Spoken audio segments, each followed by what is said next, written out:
Perk, can I say welcome home? Yeah, absolutely. Hey, after that ovation last night, you want to call this place home part-time at least. I do, Dean, and I miss it so much. I love this place so much. My family love it. My wife was actually at the game with my kids. She said, "You think we could move back?" I said, "Hold on, let's have another conversation, right? We'll have that at a different time, but definitely I always feel like home. I mean, Oklahoma City is my family. Yeah. Not just the organization, but the entire city, the entire state. So many great memories, so many great relationships. And just yesterday was that time that, when you have those special moments that you reflect and you feel loved and you like, oh, damn, I miss this so much. Yeah, yeah. Yeah, coming from, is it Nederland, Texas, you know what it's like in a smaller city. This is not Nederland, but it's a smaller market. And there's something to be said for the quality of people here.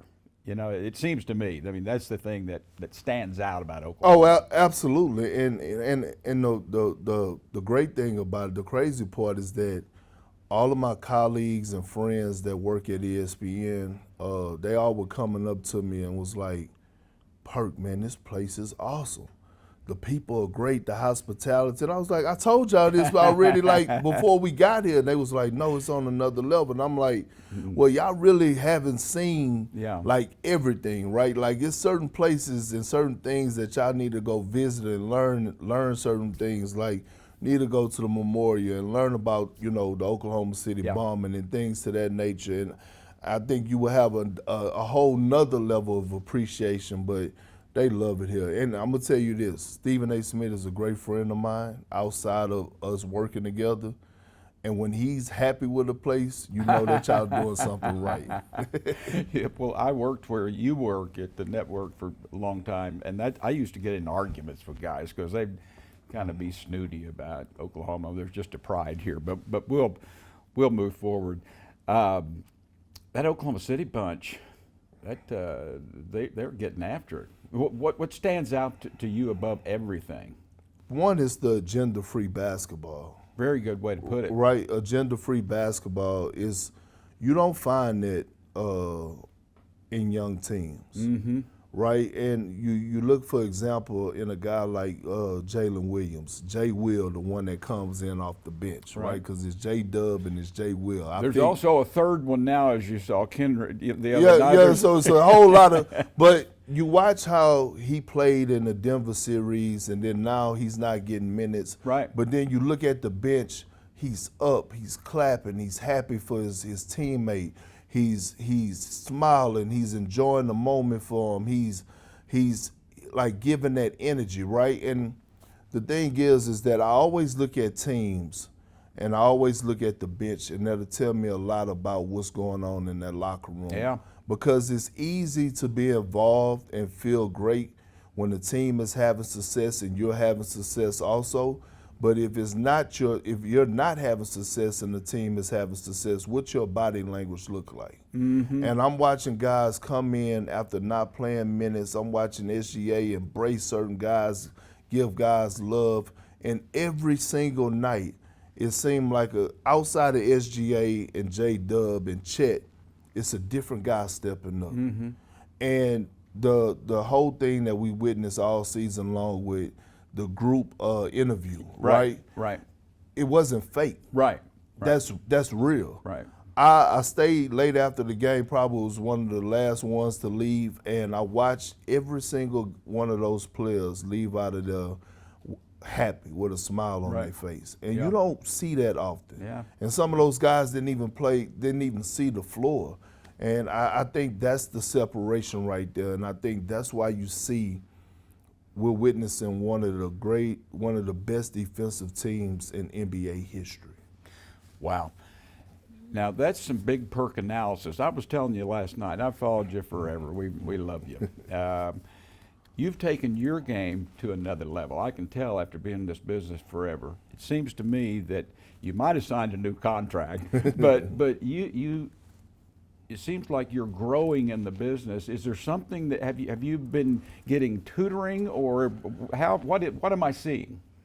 you watching someone that has another opportunity right in front of them, and I'm taking full advantage of it. I had so many regrets as a basketball player that I closed that chapter of my life.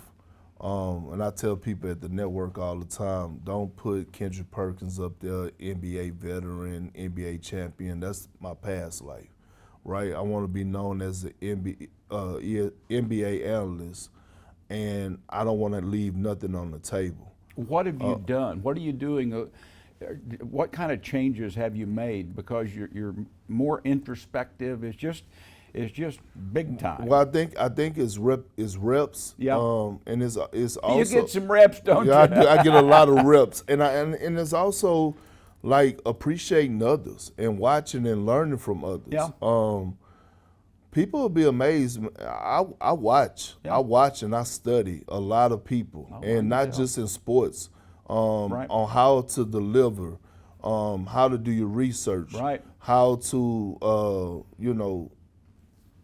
different shows require a different personality and things of that nature, and I just have become a student of the game in the media space. Yeah. And I'm like, oh, okay, I like how he did this. Yeah. Or I like when he said this at this moment, it like the way he made sure he addressed the audience and not the actual desk. It was like, oh, okay, cool. Yeah. So just learning those little things That's take smart. you a long way. That's smart. And also being around, journalists, right? Like you have to, I feel like iron sharpens iron, right? And you have to be on your best stuff, because when you're around guys that do their research and their homework and knows the numbers and knows every single thing in the history, you have to be on your best game. Otherwise, they'll take the mic away. Yeah. No checks will stop coming. What does SGA not do? I mean, have you seen a cat like that? No. Yeah. He's one-on-one. He is definitely one-on-one. I saw him after the game, and I'm like, I see you in Minnesota. He said, yeah, pull up and watch the show. And he just said it so calm and just like never broke stride. Great individual, off the floor, by the way. Richard Jefferson interviewed him and said he was the best interview that he ever had. Like, for as, how he speaks, his mindset. I'm gonna say this. SGA is 6 wins away of becoming the greatest Thunder player of all time. He's already joined the company of Michael Jordan this past season, for as guys averaging 30, shooting over 50% from the field. He's done it 3 times. Jordan did it 5. Yeah. They're the only 2 sitting in that room. Wow. So then he has the scoring title. Your team has the best record in the league. And what people don't give him credit for is that this Thunder team battled a lot of injuries throughout the course of this season, but they never dropped off, and that was because of his leadership. Now he gets the MVP, right? And now you're on the verge of, it's right in front of you to go get a championship and to go win Finals MVP. I think it's no debate there. Yeah, yeah.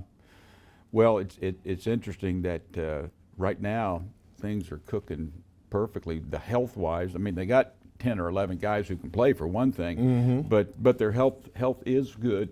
What do you see as maybe the biggest concern that would keep them from winning a title? Because right now everyone is assuming, and they're huge favorites, but what do they need to watch out for, Perk? It's just their health, right? And also, it's like I've run out of things to say about them, because in one breath I want to say, you don't want them to get too comfortable, but they're not, right? They're hungry as hell. They're starving. And the one thing that I think they shot like 9 for 33 or 7 for 33 last night from the three-point line, and they still won the game by 15 points. Yeah. And when I see that, it's because they have an identity and they have a togetherness defensively that you just can't break. The one thing that you could count on with this Oklahoma City Thunder team is that for 48 minutes, they're going to compete at a high level. Yeah. So, I mean, the only thing that could stop them from winning the NBA championship is injuries, right? Yeah. It's their health. That's the only thing that's standing in their way, because right now they're going to beat the Minnesota Timberwolves, and whether it's the Knicks or the Indiana Pacers, they're going to beat them as well. They have the best team, they have the best player, and their coach is coaching his behind off right now. That's what I wanted to ask you about. Mark Daigneault won Coach of the Year previously, but a lot of people don't know him. And you weren't coached by him. When you were here, I mean, Sam's obviously a megastar running the thing. But Mark, what do you see that, or do you know enough about him to see some special things? He's an evil genius. That's what he is. He's an evil genius, and he flies under the radar. Yeah. Right. He don't want to be the one that's known for having, these quotes that go viral. He don't want to be in the spotlight. He's not trying to be in front of the camera. I saw him leaving the arena last night. He was on the phone with his wife, backpack, no security, just walking out, just a humble individual. And I said, Coach, man, I'm super impressed. I'm a huge fan of yours. And he said, thanks, Perk, it means a lot. And you could just tell his focus and just, you can always tell if a coach got the locker room by the way a team play defense, right? And hold themselves accountable. Yep. And he has the attention in the ears of that locker room. His voice is heard, and the adjustments that he makes on a day-to-day basis, the rotations, the right rotations. I mean, Game 7, last series, Alex Caruso was guarding Nikola Jokic. Like, whoever thought that would have been the adjustment that the Thunder make, right? Yeah. And it worked.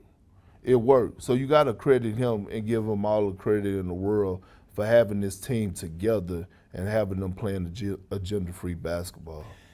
Sam Presti, GM, came in as a young guy, got him to the finals along with Big Perk and the guys.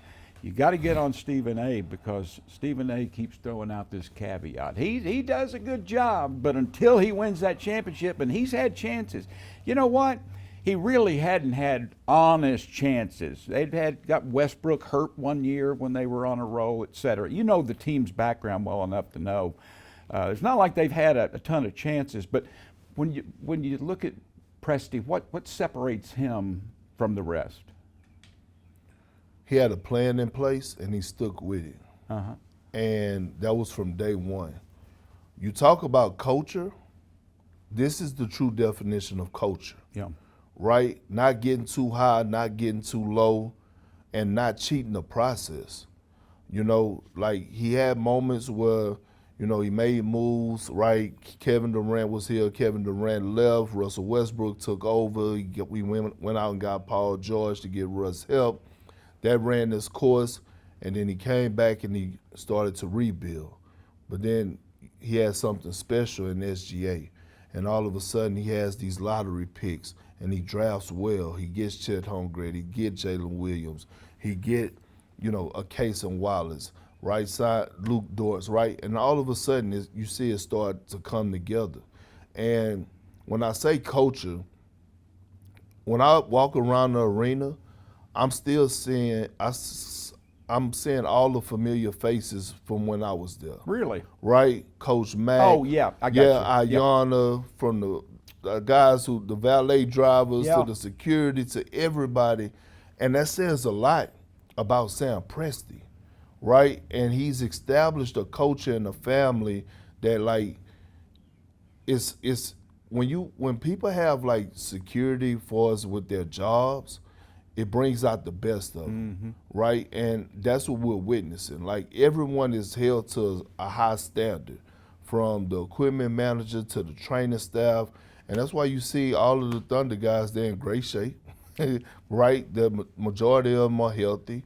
And so, again, you just got to give Sam the Presti the credit. Hell, I've been trying to get him to come on NBA Today for about 3 months now. He's like, Perk, hold on for a second. I'm like, I know. Well, you can't find a better example of Sam Presti's work than Kendrick Perkins. When they announced you were coming here, I was going, hold it. nothing against you, obviously. You're a champ over there with Boston. But he knew exactly what he was doing. He was getting a character guy. He was getting a guy on the court that he needed. But he knew what he was getting in you. Yeah, he did. I mean, and to be honest, Sam Presti impacted my life so much more than, like, you know, in the real world. In what ways? So a lot of people don't know this story, but I went to Kansas City. I went to Kansas, right, for 2 months, and I think it was in like 2013 maybe, in the off season. And it was like an anger management course, right? And that's when you were playing here. Yeah, when I was playing here. Yeah. And he was like, Perk, I'm telling you, this is a sacrifice. I want you to go. I want you to go down there. I'm not saying that, but I'm telling you, it's going to help you as a human being. Is that right? And it did. And my love for Sam and Donnie and everybody that just went through to a whole nother level. Yeah. And it taught me so much, but it just, again, you know, just being back and just feeling the whole vibe. And Sam got an opportunity to see my wife yesterday, and they damn near shed tears. And he was like, I'm so happy that you're back. Y'all back. Man, we're so happy that y'all here. And it was just like. Well, the crowd going nuts for CP3 was awesome too. Yeah. But yeah, and you deserve everything. Lastly, the family was there last night.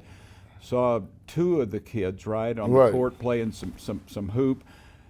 You got a good family, it looks like. Yeah, I'm blessed. They get on my nerves at times. I get on their nerves a lot, but I'm blessed. You got a set of twins younger. That boy and girl. Zoe and Carter, and then I have Kendrick Jr. and Kingston, who were here like the last time Kendrick Jr. was here. I call him Lil Ken. He was 9. He's 17 now, and Kingston was 4. He's 13 now. So when they came back, everybody was like, I remember y'all when y'all were babies. And it was just like, just those moments, man, just bring, you know, those heartfelt moments. Perk, you're the best, brother. Thank I'm you sure, so much, I don't have any ownership of you, so I can't say I'm proud of you necessarily. Well, by the way, let me say this, though. Mr. Clay Bennett is, if not one of the best owners in the NBA. In sports. They're touching all the bases, aren't they? Ownership, general manager, coach. Never hear from him. Yeah. Just a great dude. Yeah. A humble human being. And it was great to see my favorite teammate, my best teammate of all time, too, by the way, Nick Collison. Nick Collison, yeah. I played with a lot of greats. I played with a lot of, over my 14-year career, Nick Collison, best teammate I ever played with. There's a reason that banner's up there, right? And guess what? Nobody better have a damn thing to say about it. Yeah. What comparisons do you see between like the team that you played with and the team that's playing now? Well, it's no comparison because the team that I'm witnessing and watching right now, they actually like each other. That's the difference. Yeah. They actually chemistry. Enjoy one another. And you got to think, right, at that point in time, you had a young Kevin Durant, a young Russell Westbrook, a young James Harden. Like, they wanted to win, and they played. Like, I would never take them for granted. But they still had their own individual agendas. This team, I don't get that vibe from. Wow. Right? And that's the difference. And this is why they're going to win the NBA championship. And they're deeper than us. It's crazy because Eric Maynard, who's the assistant coach who was on that team, he called me late last night. We was having that conversation, and I said, Maynard, he said, I'm getting the same question. I said, man, they better than us, bro. That's it. They better than us. Yeah. All across the board. Again, I don't say this lightly, but I've been part of a lot of great defensive teams, but this is one of the best defensive teams in NBA history. And people keep wondering, and I said this the other day on air, it's like, they're like, oh, man, Anthony Edwards got to get off. He got to find it. I'm like, it's not that easy. Like, they're not going to just let him get off. I guess they don't understand. I'm like, if Nikola Jokic just struggled in the series, and he's the best player in the world. And we're talking about, in my eyes, he's knocking at the door of being a top 5 center of all time. Sure. If he struggled, the hell makes you think that Anthony Edwards is Yeah. not going to struggle. Yeah. So, You know, there's one way that the Oklahoma City defense could be better, and it's if they had big I think Isaiah Hartenstein doing a pretty good job. all right, man. Thank you, bud. Thank you.